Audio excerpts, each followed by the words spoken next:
This is Little Scribe, and I have Yaba P. Matt with us today. So, Matt, thanks so much for being with us today. Can you see and hear me okay? Is everything looking good on your end? Yeah, everything looks and sounds perfect, and thank you for having me. And thanks for taking time out of your, I'm sure, very busy schedule to come and talk to us about mainly the gameplay. But if we digress now and then, I will not complain. So, Sure. the first thing that I wanted to do was personally thank you for the sheer enjoyment that I've had for the last 3 months of my life. And I have listened to the interview that Andrarchy gave of you and Aggroed a couple of months ago when you first started out. And it was just so invigorating because everything he nailed in there, I was like, yes, yes, yes, I know, it's exactly like that. Like, it's kind of like an SMT, but not quite. And also this and also that. Like, he just nailed everything. But today, we're going to cover some of the holes that we'd like to fill with regards to the game mechanics. And again, preface everyone, it is in alpha. We're in alpha. This is the phase where you test it out on your users and on the owners of the game and the staff, and you kind of vet it out and see what works and what doesn't. But for the time being, we have sort of a blueprint of how things are looking, and I think we're pretty happy. How are you feeling about it? I'm feeling very good. I appreciate the disclaimer though, because the gameplay isn't even at alpha yet. We're pre-alpha. Oh, So pre-alpha. That's great. Pre-alpha. We're in pre-alpha, guys. This is kind of an awesome experience then for me to be interviewing Matt during pre-alpha. So the first question I actually want to know is how many hours of sleep do you get a night? that's funny. I was literally just talking to Agrode before coming on with you that I have not been getting enough, and I think I'm starting to get a cold. Me too. I'm in the same boat. I'm usually really resilient, but I'm like so jam-packed that I'm staying up too late at night and I'm paying for it. Yeah, I get like really into a zone when I'm working on this stuff, and I love it. Like I've literally wanted to do this exact thing since I was a little kid. Um, and Wow. then I lose track of time, and then I Yes. finally get ready to go to bed, and my wife goes, "Oh, we're supposed to watch whatever TV show tonight." I'm like, "Oh man!" And so, My so we husband's watch the same it. way. Like the other night it was the Avengers, I forget, some Avengers movie, and I wanted to Oh, see it, nice. but I'm like, I'm so tired. But it was awesome. It was worth it. So Yeah, and we watched the other night. We watched The Wolf of Wall Street. It's like a 3 hour movie. Yeah, I did not, I didn't check. You just assume like, oh, bad it's 2 hours decision. max. Oh man, that was yeah. So I need to get to sleep. And you still can't see me, right? I mean, I can see you, but it's just frozen on one image. Oh, that's nice. That's It's not like a bad one. Sometimes it picks like the worst possible face. So you got yeah, lucky there. I kind of have like this puckered lemon thing going on. Well, that's okay. We'll just keep going. Now, you bring up another point, which is that you've loved this since you were a kid. And I think it's really awesome because you know you're in the right field when you're feeling like you're at play. I mean, obviously it's hard work, don't get me wrong, but time passes quickly when you're doing what you love. Yeah, I mean, absolutely. And when I maybe like 9 or 10 years old, I wanted to make my own video game. So that's when I started to learn how to do programming. And then I went to college for computer science. When I graduated, and I live in the Philadelphia area, it's not really known as a gaming hub so much. So I did like financial consulting type work and all sorts of other things. It still wasn't like the type of games that I actually love to play myself. So this is kind of the first time I'm really doing that, and it's awesome. So basically, you're sort of living your childhood dreams. I mean, it's like that. Like, it's like you're kind of experiencing all of the little fantasies that you had as a kid making games, right? Yeah, it totally is. Although I didn't fantasize about the not sleeping part and all the No. other crazy stuff, but yeah, the actual game design and being able to make my own cards and the abilities and how the game works and all that stuff, and it's not just that; it's also how excited and involved the entire community is. Because if you're building something and no one cares about it, that just kind of like sucks. So when you're building something and people are really interested and excited about it and they have all these questions and they have all these ideas, it just makes it so much more fun. Okay, so the other cool thing that I really love about this is that I mean, and then we'll jump into the mechanics, but do you kind of feel like it was almost more than serendipitous that you and Agrode got together? Because look at this. He's a top witness on this blockchain that's a bit revolutionary as far as functionality. Like the use case for this blockchain is extremely social. I mean, it's not just a coin, but it's a social platform. And then you come in with this game idea, and you said you've always wanted to build a game on a blockchain. I mean, what better than to do it on this blockchain where you've already got the network set up, everybody's already friends, everybody's already kind of geeky and likes online card games, and I mean, it's just like the perfect recipe. Did you sort of see the writing on the wall, or did it just like dawn on you one day? No, I didn't see the writing. I mean, I kind of saw the writing on the wall for a general blockchain based trading card game because I just, like you said, the communities there overlap tremendously, and then also there's a ton of people that just have all this new like money in cryptocurrencies that would probably put it into a game like this. So when I met up with Agrode, we had worked together online, but when we first met up in person when he was coming through the Philly area back at the end of 2017, I just kind of mentioned it. We were just talking, about whatever, and I was like, I really want to do this blockchain-based trading card game, and I was even looking into making my own blockchain potentially with Right, features. because it's so much fun reinventing the wheel, right? Yeah, but I didn't think it was really possible on the Steam blockchain. Oh, that's To do, right. Because there were yeah. some limitations because you had a lot of different complex little things that you would need to program in, and you weren't sure if they were going to show up, right? Well, yeah, it's not like Ethereum in that you can't write your own smart contracts on the Steam blockchain. So I didn't at the time know, everything I know now about what you can actually do on the Steam blockchain.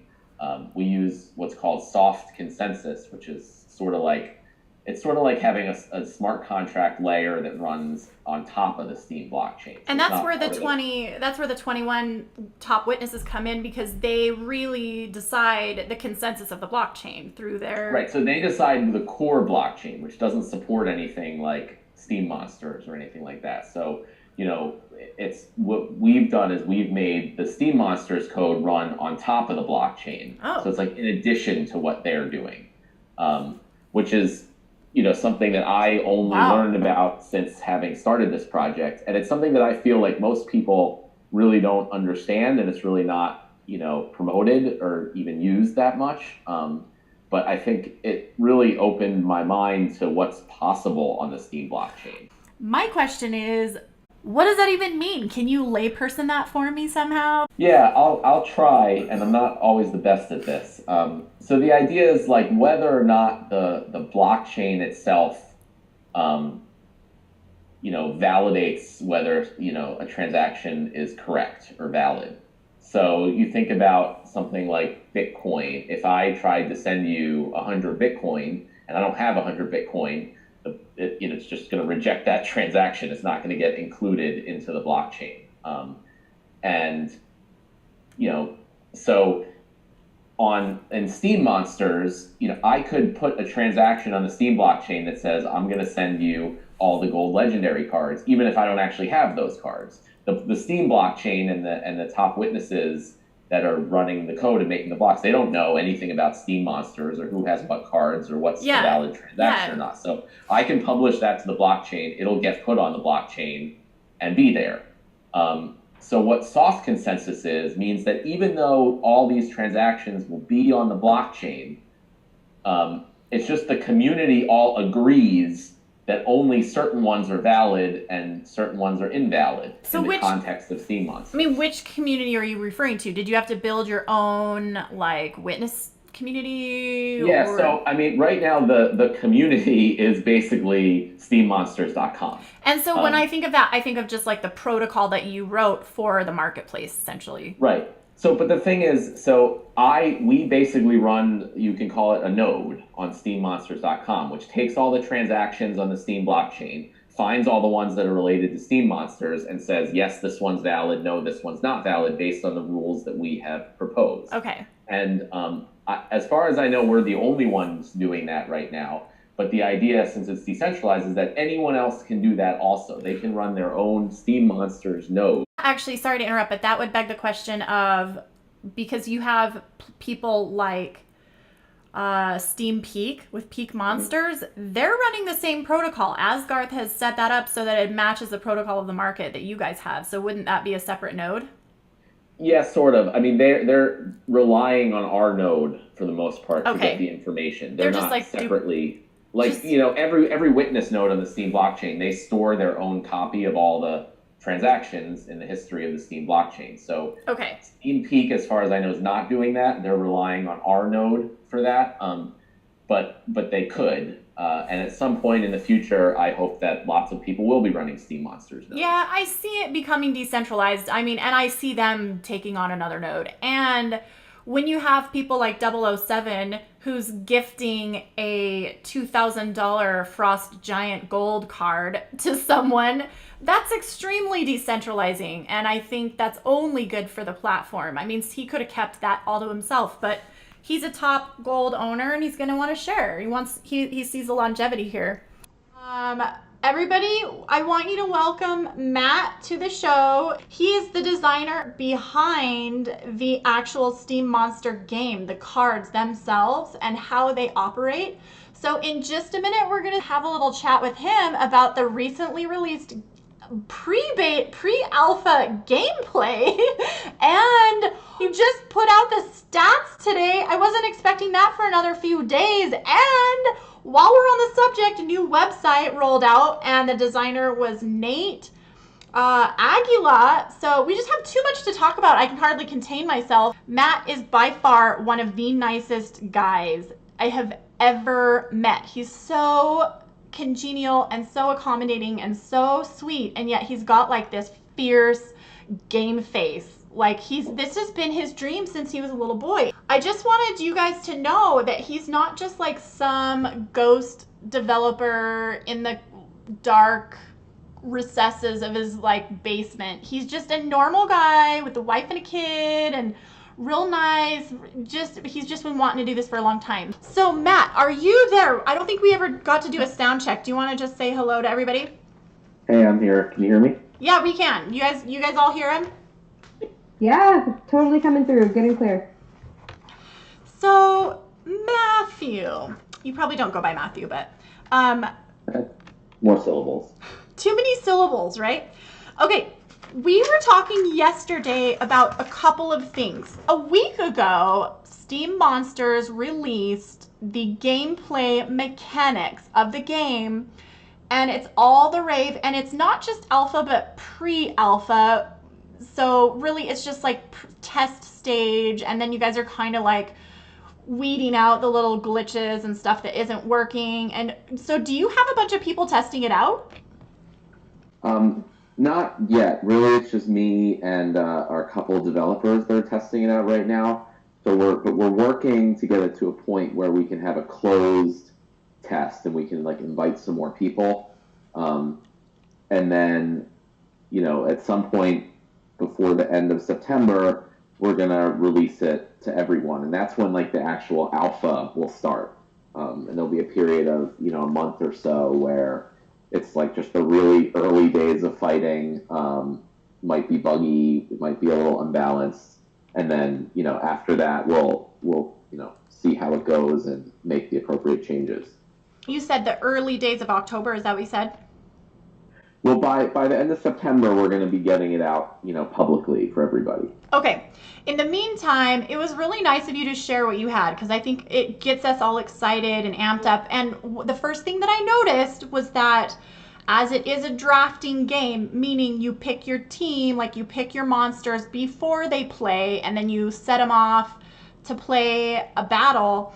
As it is a drafting team, there are different ways that you can do a drafting game.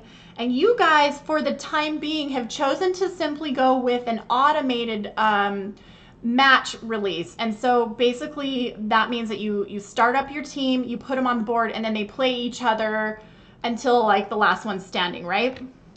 Yeah, that's exactly right. And then you were saying last night how you were thinking of perhaps incorporating another added feature to that. Do you want to disclose that now, or is it a little more of a mystery?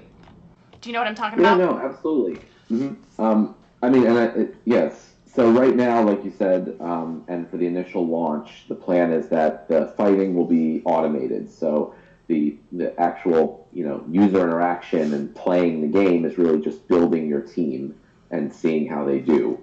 But I'd like to add more user interaction during the actual battles. So one way, I'd like to start with is potentially having, you choose kind of substitute cards for your team. So you make a team, and then maybe you get to pick 3 substitutes. So once you get matched up with an opponent, you see their team and they see yours. I'm thinking you'll each be able to make one substitution. Pick one monster that's on your team and switch in with one of your substitute monsters if you want. So that way, it kind of adds another element of skill where you have maybe 30 seconds or a minute once you're matched up with someone to analyze their team and your team and see how well you can make one change that could help you change the outcome of the battle. I think that's a really cool idea, because for me, I'd probably just freeze my brain and be like, I don't know. but like once you get used to the stats and the abilities of each monster, you're gonna kind of go, oh, we need to sub in a frost giant. We need to sub out our like flesh golem or whatever. But speaking of which, okay. So for the dynamics of the teams, you guys made it pretty clear that you cannot mix splinters with splinters. So like if I if I set a team, then it's got to all be from one splinter with one exception, which we'll get into.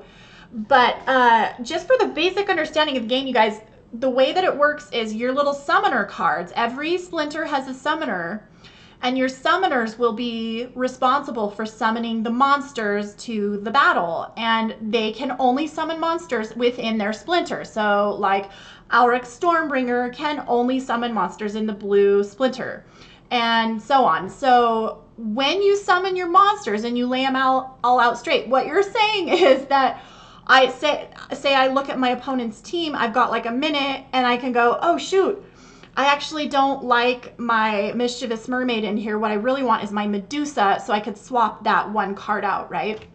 Yeah, that's it. So it just gives you, it gives some actual interaction during the battle. It's not totally automated.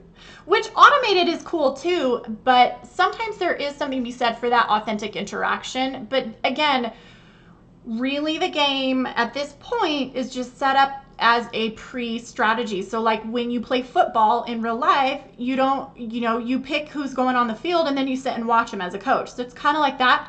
And you are basically acting as the summoner. And the cool thing about the summoners is that I noticed in the stats, which, oh my gosh, freaking out. So the stats, you put in buffs or like negative buffs on the summoners. Do you want to talk about that a little bit? Yeah, so obviously that we just released today. Aggro was really pushing me to get that out as quickly as possible. So the summoners will either, if they have like a plus to stats, that will be for their team. If they have a negative to stats, that will be affecting the opponent's team. The only one that has a negative stat is the black summoner, Zintar Mortalis. So he will reduce the opponent's team's melee attack and speed by 1. And going forward, right now we only have one summoner for each of the splinters, but hopefully once we get to beta cards and everything, we're going to have at least 2 summoners for each of the splinters. So you'll not only get to pick which splinter you want to go with, but also which summoner you want to use. So the summoners might have different mana costs, they might have different abilities or ways they influence the battle. So, later on, it should get even more interesting. For those of you who may be a little bit lost, what Matt is referring to is that your summoners have, they do not actually participate in the games. They only summon monsters, and then the monsters will participate in the battle. But the summoner themselves can actually either contribute to the game or to the match or the battle. What do you call them? Battles? Yeah, I mean, I guess any of those words work, so whatever you like. I'm actually pulling it up right now on steemmonsters.com. I have a Malric Inferno in front of me, and he has a +1 on his melee attack and a +1 on his speed. So what I believe that to mean is that everyone on his team everyone will get a +1 on their speed, and then everyone who has melee attack abilities will get a +1 attack power on their melee attack. Is that right? Yeah.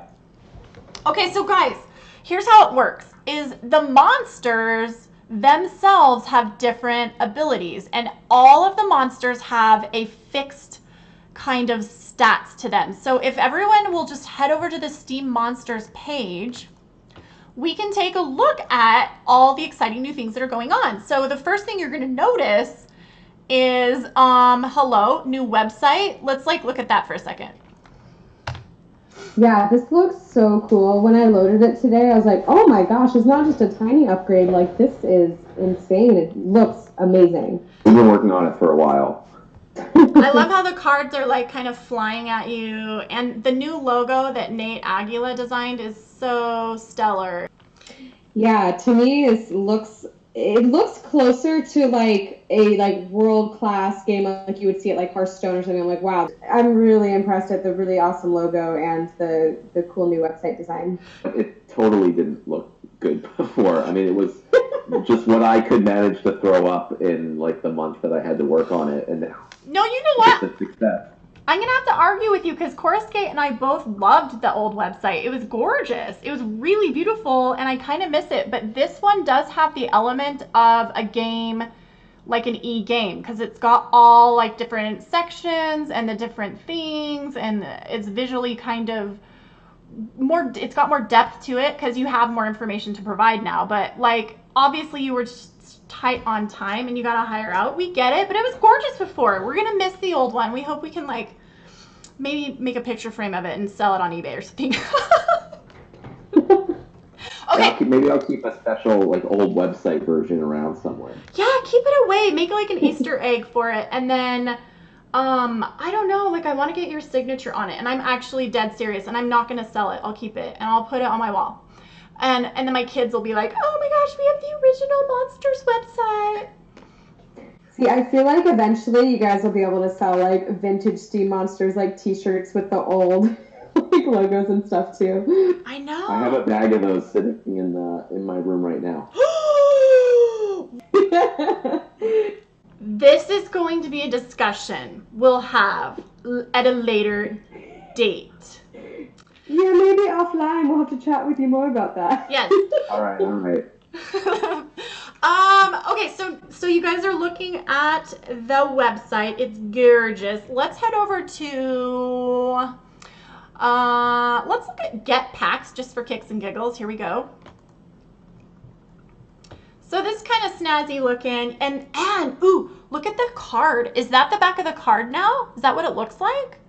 It's like kind of that teal, sort of smoky teal with the gold trim, and then it says booster pack and the Steam Monsters logo, as opposed to like the silver shimmery ones that were before. You know what I'm talking about? Yeah, I mean that's the pack of cards design. Oh. If you actually have a pack, why don't I send you a pack real quick so you can open it and see what that looks like. We're gonna open a pack live. This is gonna be great. Okay, so that's just like what the pack looks like kind of like when you go to the store and you buy a pack of cards. Like when I was a kid, it was Garbage Pail Kids. Did anybody ever do Garbage Pail Kids? Am I the only one? I have no idea what that means. 007. 007, did you guys have Garbage Pail over in Australia? That is the most randomest thing I've ever heard in my life. I have no idea what that is. Oh, I know Garbage Pail Kids, definitely. Did you guys do them? Yeah, they were kind of a knockoff from the Cabbage Patch Kids. And then they just did Garbage Patch Kids. They were so nasty. I thought they were so gross, but that's what all the boys did and some of the girls. They were kind of contemporary to the Pokemon. So anyway, yeah, that's what the packs look like. Let's head back over and we take a look. I love that now on the Get Packs page, it tells you exactly how many Alpha Edition booster packs remain. Like, that is super cool, especially as it gets lower. I think that's just going to help boost the monster economy even more because people are going to be like, gotta get my final alphas. So that was smart. All about the FOMO. And 007 was like, Yeah, FOMO is everything. the FOMO, yes! 007 was like, you need to get your commons. So I'm like, okay, I'll get my commons. But now I'm like, oh no, there's only 143,000 left. You guys will be sold out before the end of the month. I better go snatch up some more commons. So I don't know. They're really low right now. Maybe I'll have to go back in. Okay, let's look at the Monster Market. I feel like I'm... But when you have a sec, go ahead and refresh too. See if the packs came through. Oh, right. I forgot about that. Nice. Okay, refreshing. What? I just got 10 packs. I can't keep all of those. I'm gonna have to give some of those away. Aw, that's so sweet. That's awesome. Whoa, Garbage Pail Kids just showed up in the chat. No, no way. Oh, Sunny. See how cool they are? I'm just saying. Atom Bomb, get it? Atom Bomb. Oh, Sunravel Me, that made my day. Okay, let's go open a pack. You guys, if you want to go to D Live, you can watch me open a pack. Junkie Jeff. Oh, look at his belly button. It's like, he definitely has an Audi. Okay, guys, I'm going to tell you what I got. It's over on D Live. Let me drop the link. Hold on a second. And make sure you have your sound on, too. Oh, right. Is my sound not on? No, I mean when you open the packs, there's sound effects now. Oh, are you kidding me? You guys have sound effects I'm now? not kidding you. Ah, you've been a busy little boy. You're like, I just can't even, I can't, I'm going into shock. I can't even talk straight. Okay, hold on a sec. I am so excited for sound effects. That makes me just want to go open packs right now. This is so cool. I feel like I've heard people say that there should be like epic Azaria or like, you know, music on in the background when people open packs, but I think that sound effects that's going to be pretty fun too. Oh yeah, we're going to do background music and all that stuff. I mean, this is just the very beginning of, you know, the sound effects and what we're going to have. All right, let's see what happens because it's not letting me open it. Hold on. Which one is yours? Awkward. I'll tell. Right here. Just kidding. I know. Well, Carrie says that there might still be a couple little glitches on the site, and that's just totally normal whenever you launch like an overhaul. You guys, my fridge, we have a smart fridge, and so it's talking to me right now. Oh, I can hear it. That's so funny. What is it saying to you? I don't know. It's saying open your packs. Okay, here we go. Open. Okay. Open now. Oh, are you guys over on D Live? You need to see this. The stream is a little behind, so you're like making all excited, but we don't see it yet. It's like exactly. It's like 10 seconds behind.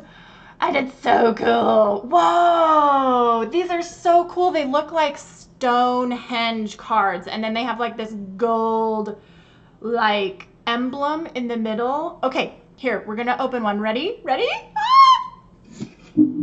Whoa. Everyone wait 2 minutes.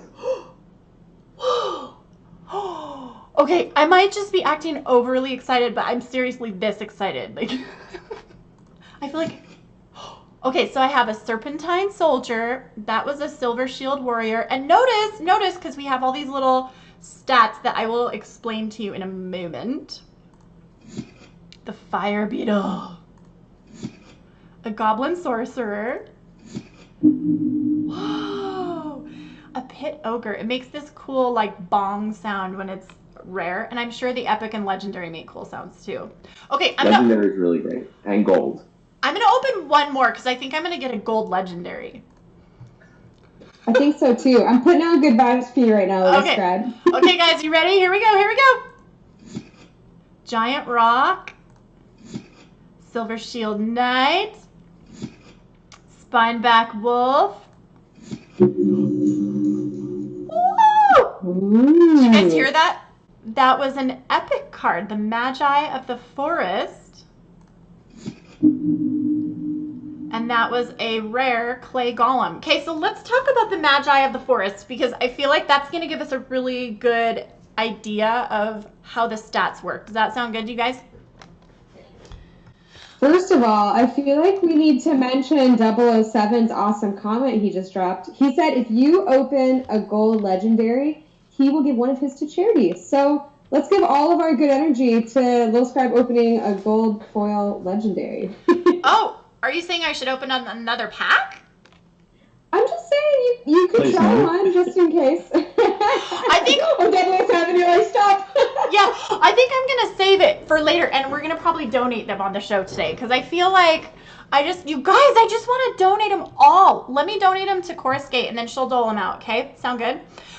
But let's talk about the stats. So if you guys are looking at the Magi of the Forest, and you can look on DLive, or you can just go open it on Steam Monsters and go in the market or in your own deck. But the Magi of the Forest will serve as a really great example of what we're about to talk about.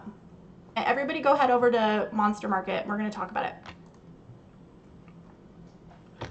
Okay, so the top left circle in the top left corner, like that bluish little button that says number 5, that is the mana value. Oh, it's a man. Magi is a man. Sorry, that's my bad. Anyway, so moving on. So 5 is the mana value of the card, and we'll go over each of these things. And then there's a little purple cloud on the left with lightning bolts coming out with the number 2, and that is the magic ability. And that's an attack ability. And then the little number 2 in a blue circle on the bottom left is the speed rating, and that's kind of a low speed number. And then the number 5 heart is how much health it has, and that's about a medium to high level. So right now, and I'm sure permanently, all of the monsters have stats, like I said, that are just a fixed thing. So the Magi of the Forest will always have 5 mana, 2 magic, 2 speed, and 5 health. However, those can be influenced in the game by the summoners buffs, and also probably by like other things that we don't know about yet. But for now, they're fixed. Does that sound right so far, Matt? Well, if you level them up, so if you get duplicates of the card, you can combine them and gain more experience and level him up, and then he'll get increased stats. So if you want to pull it up on the My Collection page, then there's a thing you can click on that says stats, and you can see what the values will be at each level. Oh my gosh. Okay, stats. I don't see that. I'm on my collection page. Hold on. Click on the Magi of the Forest to bring up the pop-up. Okay. Oh, and then I look at stats. Oh, wow, you guys. How did you get this even accomplished? Okay, so if I were to go to level 2, then my magic attack would be at a 3, my speed would be 2, my health would be a 4. Why is that? And the reason why health drops is because one increase in magic attack is actually like really, really powerful. The magic attack is the most powerful stat in the game. So to keep it balanced, the health drops a little bit, so it doesn't get like a huge boost at level 2. That actually makes sense, because while we're discussing that, there are, from what I understand, 3 types of basic attacks. There's the melee attack, there's the ranged attack, and then there's the magic attack. Is that all 3 that I got? Mm-hmm. And so the melee attack is basically the one-on-one. So whoever's like first in line can attack each other, but you can't attack further than one back. Whereas the ranged attack, you can shoot from anywhere in line to anywhere in line. Is that right?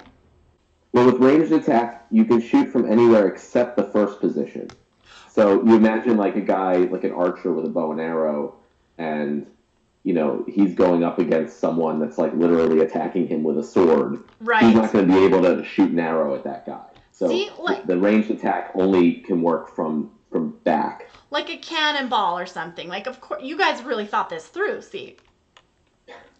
I try to do everything like as much as possible to make sense in some real world scenario. Right. It was really Splinterlands with all these guys running around. Like, I don't want to just be random things that don't make any sense. I want it to be like if this was a real battle happening in the Splinterlands world, what would make sense. And I can just see the little kid in you like drawing out a sketch and being like, wait, I can have a melee attack and then a long range attack, then a magic attack. Okay, so is that totally how it was? It's half that and half just drawing on, taking things from other games that I've played, again, since I was a little kid. So I can't take credit for a lot of these ideas, but yeah, I mean, I was going through every single card, literally, and being like, okay, what do I actually think this card would be like in a fight in this world? Oh, and putting stats based on that. Okay, so with the magic attack, it is the most powerful, and that's because it penetrates through armor, because a lot of the cards will have armor, and a melee and a ranged attack actually get the armor actually absorbs those attacks, but the armor cannot absorb a magic attack. It goes straight through to the health. It doesn't mean you lose the armor, but it just is not going to be useful to you on a magic attack. The only thing that can defend against a magic attack, to my knowledge, is the void ability. Is that right? Yeah, the void's the only thing that will reduce the damage from a magic attack. Okay, and it doesn't like completely void it. It just kind of reduces its attack. Yeah, it'll be about half.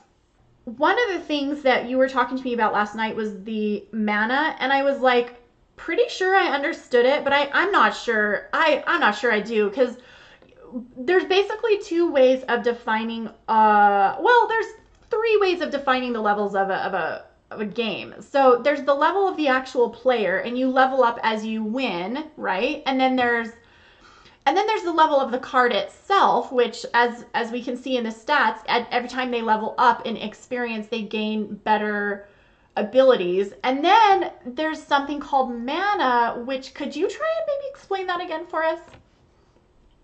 Yeah, mana is just it's to make it like more interesting as far as building your team for a fight. So it's part of the rules of an individual battle or a tournament.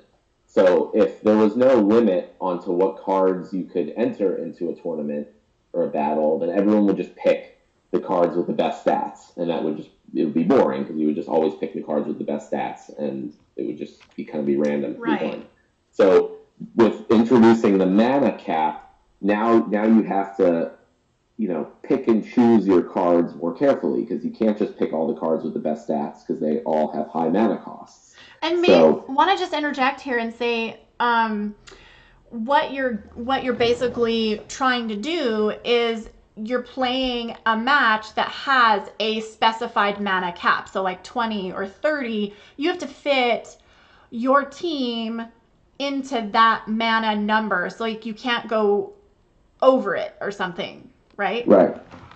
So that's where the kind of little guys come in. So there's a few guys that are 2 or 3 mana cost, and they have really low stats. So normally, all else being equal, you would never put those guys in your deck because they die very easily. But here, they can actually be really important, because if you have only 2 mana left up to the mana cap, it's better to have them than have nothing. So it makes it kind of more interesting and more skill-based to figure out the best cards to use within that limitation. Okay, perfect. Now I think I get it a lot better. So that actually is super brilliant, because that requires thinking and it requires strategy. The thing though about the speed is that the speed number is what pretty much determines the order in which the monster will fight.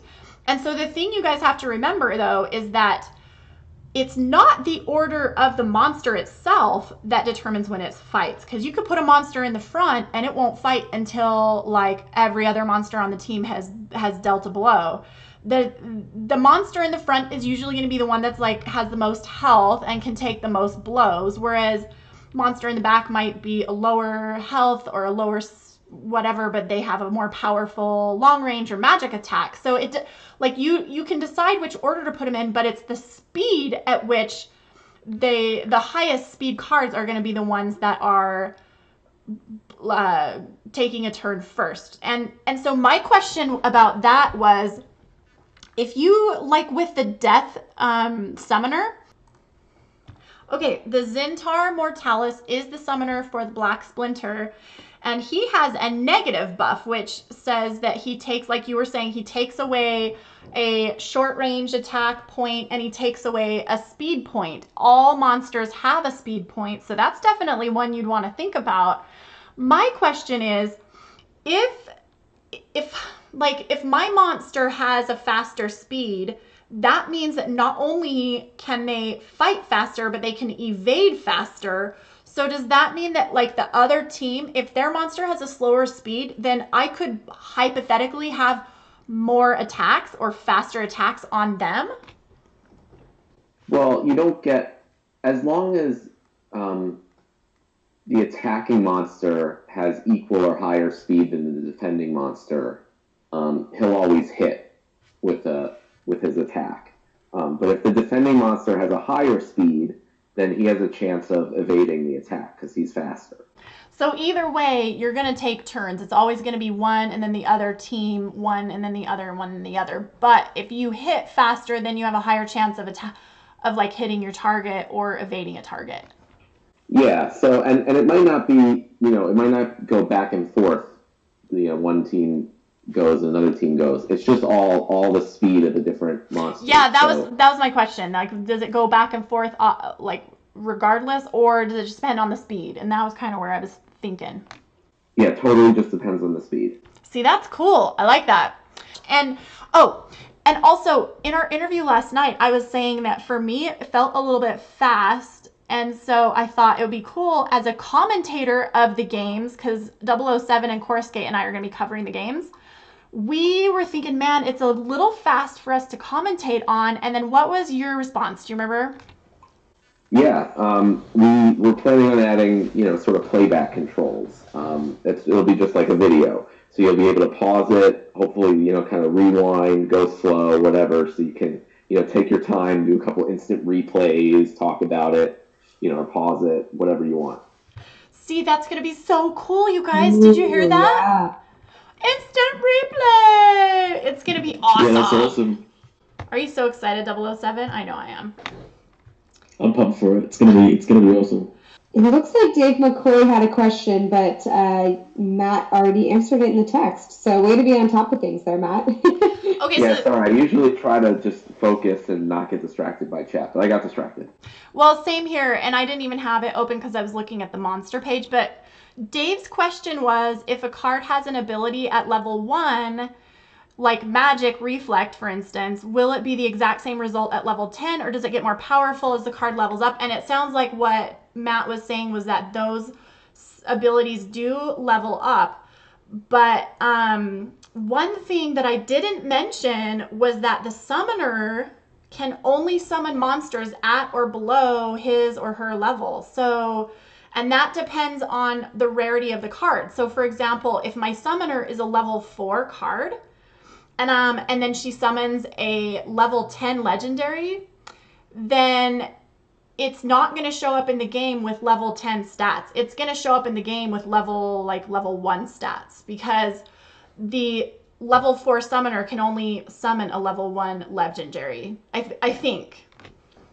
Yeah, and again, if you look at the stats on the summoner cards in the My Collection page, it'll tell you exactly what level cards it can summon.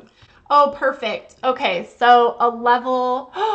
Ooh, this is so nice. So let's say we do a Zintar Mortalis and he's at a level 4, then he can summon a level 5 commoner, a level 4 epic, a level 3 a level 4 rare, a level 3 epic, and a level 2 legendary. So I hope that makes sense, you guys. I think it's very logical, and it's very well designed and very thoroughly put together. I'm sure it will morph over time, but this is a really great start. I'm very impressed. Yeah, thanks. I mean, a lot of it was kind of funny because we initially put all this stuff out using the artwork that Aggro had from like years back, and I just had to fit what we had into these different splinters and cards. In fact, there were no such thing as splinters back then. So, everything since then has had to be like fit into the cards that we had already released. So that's why, like, Selenia Sky, the dragon summoner, is able to summon cards from any of the other splinters, is because we only have 3 dragons, so we can't just limit her to that. Yeah, I want to talk about that. While I explain that, Dave, or no, 007 has a question. He wants to know what your favorite card is and why. So you think about that, and then I'm just going to explain the exception that he was just talking about. So, like I said, all of the summoners can only summon monsters within their own splinter, with the exception of the Selenia Sky. And everybody knew she was going to be important, but we didn't know how or why. How she's important is she can summon from any splinter. That being said, she can't just like mamby-pamby pick monsters from whatever splinter whenever, because the rule is no matter what, a splinter cannot be a monster can only fight within its splinter. So how that applies to the Selenia Sky is that she can summon a monster from any splinter, but all of the monsters that she summons outside of her own splinter will have to be from the same splinter. So for example, she could summon a monster from her own Gloradrax splinter, and then say she goes to the green splinter, then she can combine her dragons and another splinter, or her and the green splinter, or her dragons and the blue splinter. But it's never going to be like dragons plus blue plus green plus red.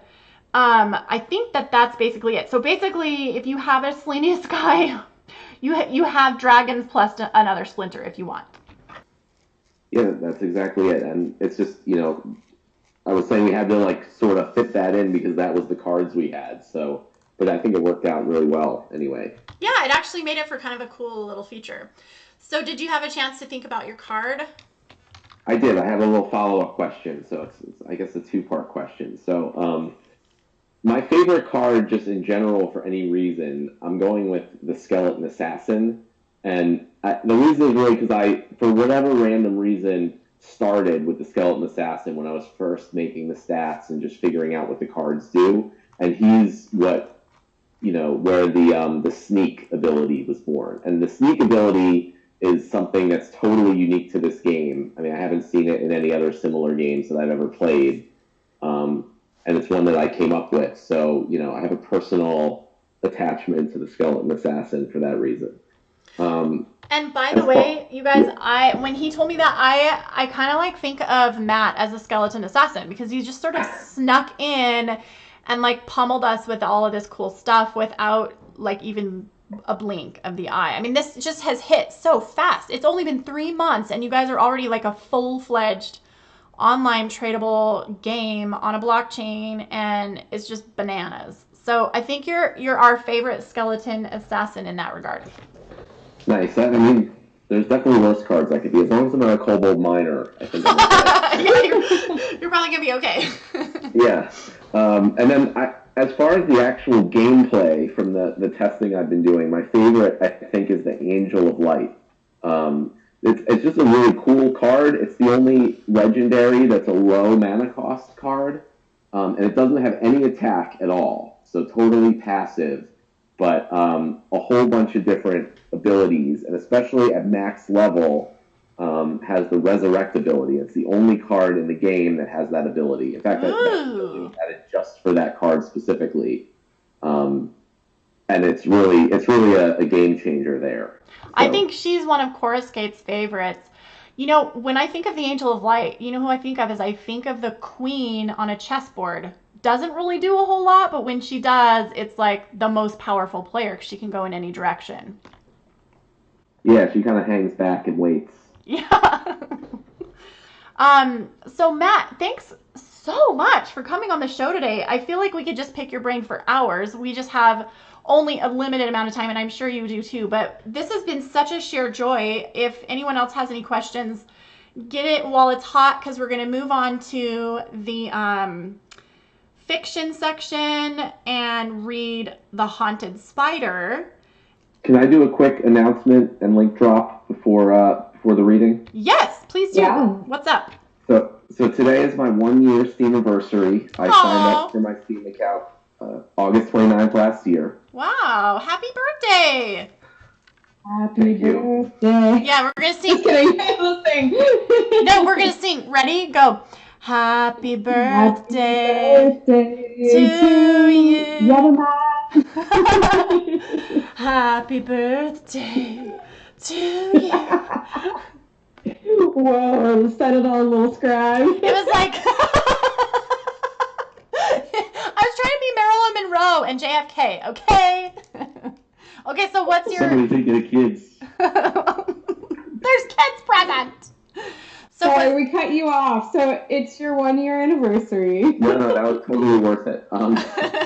Yeah. So, and I just announced I'm going to put the link to the post in chat. Sorry for link dropping, but I recently quit my job and will be doing Steam development full time. Woo! Oh my gosh, Matt, that's so exciting! Oh my gosh, congratulations! That is Thank you. Amazing.